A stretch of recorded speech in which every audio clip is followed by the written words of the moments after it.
Hello दोस्तों, कैसे हैं आप लोग। आई होप आप लोग बहुत अच्छे होंगे। दोस्तों मेरे पास सवाल आते हैं कि इंटर सेक्टर शिफ्टिंग में कितना समय लगता है। तो आज की वीडियो में हम इसी टॉपिक पर बात करने वाले हैं। तो चलिए शुरू करते हैं।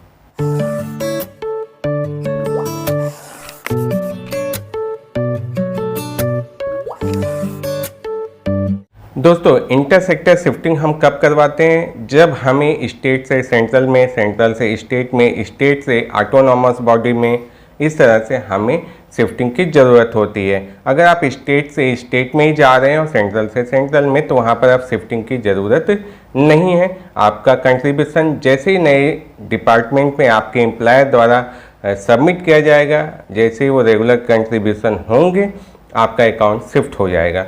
तो आपको वहाँ शिफ्टिंग की ज़रूरत नहीं है। अब बात करते हैं कि आपने ऑनलाइन या ऑफलाइन मोड में इंटर सेक्टर शिफ्टिंग फॉर्म जमा कर दिया।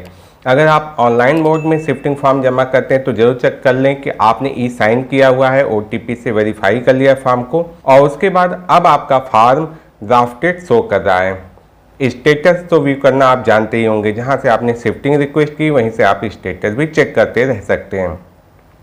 ड्राफ्टेड होने का मतलब है कि टारगेट ऑफिस ने अभी आपके फॉर्म को वेरीफाई या अथराइज नहीं किया है। पहली प्रक्रिया होती है वेरीफाई की। जब वो वेरीफाई कर लेंगे तो कैप्चर दिखेगा और टारगेट ऑफिस से अथराइज होने के बाद दिखेगा कि पेंडिंग एट सोर्स ऑफिस। और जब सोर्स ऑफिस आपका वेरीफाई कर देगा, अथराइज कर देगा, तो आपका अकाउंट शिफ्ट हो जाएगा। अब इस पूरी प्रक्रिया में कितना समय लगता है?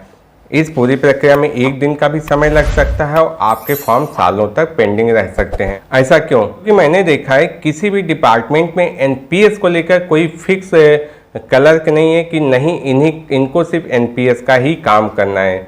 सबके पास बहुत सारे काम होते हैं, उसके साथ एडिशनल वर्क में NPS होता है। तो आप जब इन्फॉर्म करते हैं टारगेट ऑफिस में, जो भी वहाँ पे लिपिक इस कार्य को देख रहे हैं, तो वो उस पर ध्यान देते कि मेरे पास एक एप्लीकेशन आया है जिसमें शिफ्टिंग रिक्वेस्ट की गई है, तो तब वो उस काम पर आगे बढ़ते हैं, तो वो प्रोसेस शुरू होती है। बहुत बार बहुत सारे ऑफिस में ऐसा होता है कि आपकी शिफ्टिंग रिक्वेस्ट आई तो उन्होंने ऑनलाइन ही देख लिया और वो प्रोसेस कर देते हैं, तो वहाँ पर बिना कांटेक्ट किए भी हो जाता है। बहुत बार आप फ़ोन से, मेल से कैसे भी कांटेक्ट कर लेते हैं और उन तक आपकी रिक्वेस्ट पहुँच जाती है, तो उसको देख कर प्रोसेस कर लेते हैं। तो इस प्रोसेस में कितना समय लग सकता है? लगने को तो 5 मिनट का काम है कि कोई भी अपने लैपटॉप पे ओपन किया, डेस्कटॉप पर, वहाँ उन्होंने अकाउंट को लॉगिन किया, आपकी डिटेल्स को चेक किया, वेरीफाई कर दिया। इस प्रक्रिया में समय लगने का मतलब सिर्फ इतना ही होता है कि उन्होंने आपके रिक्वेस्ट पर कब एक्शन शुरू किया। अब टारगेट ऑफिस ने एक्शन ले लिया, वेरिफिकेशन की प्रक्रिया कर ली, अथराइजेशन कर लिया, आपके पास ईमेल से सूचना भी आ गई। इसके बाद सोर्स ऑफिस का रोल आता है। सोर्स ऑफिस कितना टाइम लेगा?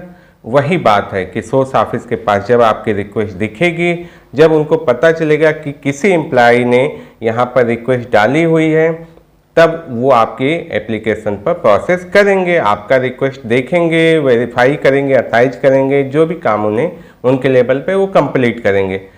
अब इस प्रक्रिया में मेरे हिसाब से तो 1 दिन में भी काम हो सकता है। मैंने देखा है, तो मुझे एक साथी ने टेलीग्राम पे मैसेज करके बताया कि उन्होंने सुबह ही के करीब में अपना पूरा ऑनलाइन शिफ्टिंग रिक्वेस्ट जनरेट कर लिया था और सोर्स ऑफिस के पास एक पत्र लिखकर उन्होंने उसके बाय पोस्ट भी कर दिया।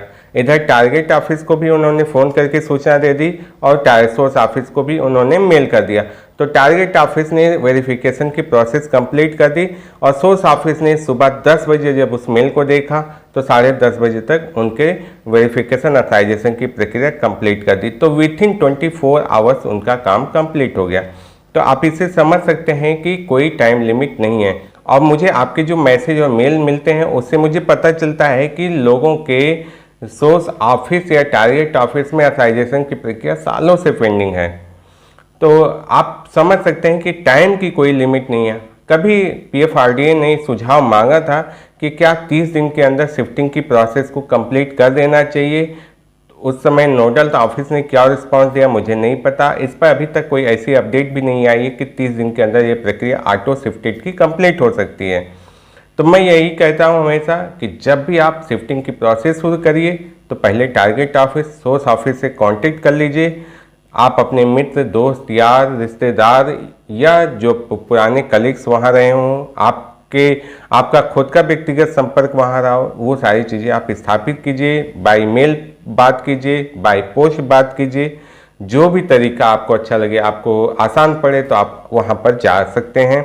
सोर्स ऑफिस, टारगेट ऑफिस आपके नियर में होंगे, सोर्स ऑफिस तक आप खुद भी जाकर बात कर सकते हैं। इस पूरी बात का एक निष्कर्ष निकलता है कि समय का कोई मिनिमम या मैक्सिमम टाइम लिमिट नहीं है। जितना अच्छा आप फॉलो अप कर लेते हैं, जितनी तेजी से आप काम करते हैं, संपर्क स्थापित करते हैं, उतना ही जल्दी ये सब काम आपका हो सकता है। तो आई होप दोस्तों ये इन्फॉर्मेशन आपके लिए काफ़ी यूजफुल रही होगी। अपने दोस्तों के साथ शेयर जरूर करिएगा। मैं इस चैनल पर ऐसे ही यूजफुल कंटेंट लाता रहता हूँ। चैनल को सब्सक्राइब करके बेल आइकन बटन को प्रेस जरूर कर दीजिएगा। तो चलिए मिलते हैं नेक्स्ट वीडियो में ऐसी इन्फॉर्मेशन, नॉलेज और अपडेट के साथ। तब तक के लिए नमस्कार।